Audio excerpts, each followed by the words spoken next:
నిన్నటి నుండి ఒక ఆడియో వైరల్ అవుతూ ఉంది కదా. హిందూపురంలో ఒక మద్యం వ్యాపారి ప్రశాంత్ గౌడ్ మీద ఎక్సైజ్ సిఐ లక్ష్మీ దుర్గయ్య, ప్రశాంత్ గౌడ్కి, మద్యం వ్యాపారి ప్రశాంత్ గౌడ్కి, సిఐ లక్ష్మీ దుర్గయ్యకి మధ్య జరిగిన సంభాషణ వాళ్ళ పేర్ల మీద ఫుల్ వైరల్ అవుతూ ఉంది కదా.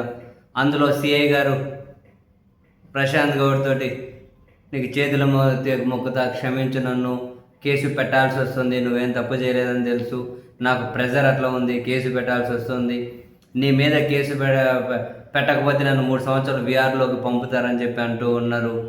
ఏం చేయను, ప్రెజర్ చెప్పుకోలేకున్నా, చాలా ఇబ్బందిగా ఉంది, అది ఇది అని చెప్పి ఒక ఫోన్, అంతే. కాంటెక్స్ట్ ఇదే, కంటెంట్ ఇదే. అయితే దీని మీద బాగా చక్కర్లు కొడుతూ ఉంది ఈ ఆడియో.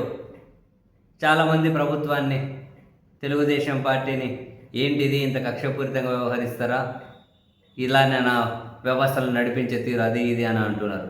దానికంటే ముందు అసలు మనం ఈ సిఐని అడగాలి. 3 సంవత్సరాలు విఆర్లో, అంటే మీరు నీతిగా ధర్మంగా పని చేసినందుకు మీకు వాళ్ళు 3 సంవత్సరాలు విఆర్లో ఉంచే శిక్ష విధిస్తే ఆ శిక్ష తీసుకోవడానికి సిద్ధంగా ఉండాలి కదా. వీళ్ళ 3 సంవత్సరాల పాటు ఏమి ఇబ్బంది లేకుండా వాళ్ళ డ్యూటీలు వాళ్ళు, వాళ్ళ పోస్టులు వాళ్ళు కాపాడుకోవాలని చెప్పి సంబంధం లేని వాళ్ళ మీద కేసులు పెట్టవచ్చా? ఇది కానీ ఒక అఫీషియల్ రౌడీయిజమే. మన దగ్గరకు పోయి, నీకు 1000 రూపాయలు ఇస్తావా, నీకు కొడతావా, నీకు 10,000 ఇస్తావా, పని చేసి పెడతావా, నీకు 1,00,000 రూపాయలు ఇస్తావా, పని చేసి పెడతావా అని చెప్పి అంటే, ఇది కూడా మనం ఎవరి మీద కక్ష సాధించాలి అని చెప్పి 10 లక్షలు ఇస్తా, పోయి గుద్దేసేయి, 5 లక్షలు ఇస్తా, కాలు చేతులు ఇచ్చే, ఈ డీల్ కానీ అట్లే ఉంది కదా. నీకు 3 ఏళ్ళు డ్యూటీ ఏమి ఇబ్బంది లేకుండా చూసుకుంటావు, వాళ్ళ మీద కేసు పెట్టు. సో డ్యూటీ కోసం కేసు పెట్టేస్తారా? తప్పు చేయలేదని చెప్పి సిఏ చెబుతూ ఉన్నారు. నన్ను క్షమించు, కేసు పెట్టేందుకని సిఏ అడుగుతూ ఉన్నారు.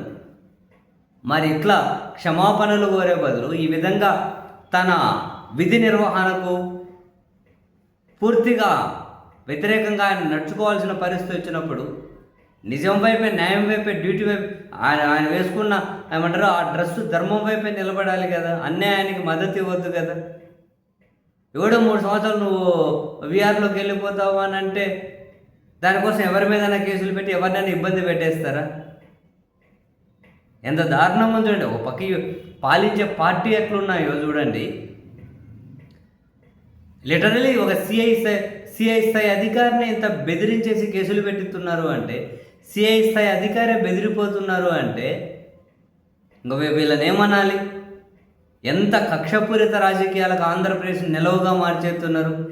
ఒక సిఐ ఒక మద్యం వ్యాపారికి క్షమాపణలు కోరుతూ ఉన్నారు ఫోన్ చేసి. అంటే తప్పు లేకపోయినా నువ్వు మమ్మల్ని ఏదో బెదిరించావని, మా డ్యూటీ మమ్మల్ని చేసుకొని ఇవ్వలేదని అడ్డుకున్నావని రకరకాల కేసులు పెట్టమంటున్నారు నీ మీద.